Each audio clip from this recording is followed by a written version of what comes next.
the first aid was given to these people, and then you have to, what was the worst is the screaming of these young people, the screaming of pain. Yeah, and that just gives you an idea of why it's so hard now for the authorities to identify everyone. The bank just over there opened its doors to sort of for triage for medical rescue workers who are quickly on the scene. And my colleague, producer Jess Bannerman, was speaking with one of the doctors helping treat them. And the doctor was telling him, look, we were trying to make sure that everyone we were passing on that was being evacuated away, that we had their identification. But of course, it was so busy, so chaotic, that didn't happen in every case. That's what provides for the pain and suffering of some of these families right now. European countries also stepping in here. About 50 of these severely burn-injured victims have been taken to other European countries for treatment.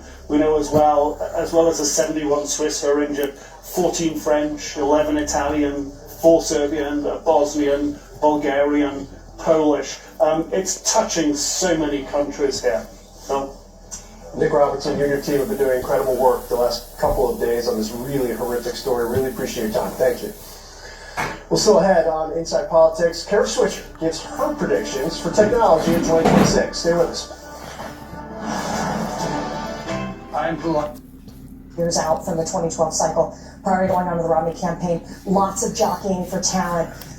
But I went back to my RNC in 2010. It's 2026. We're here on January 2nd, and it's not working. This decided jockeying within the two-party system is not working. 30% of Americans right now are unhappy with our two-party system.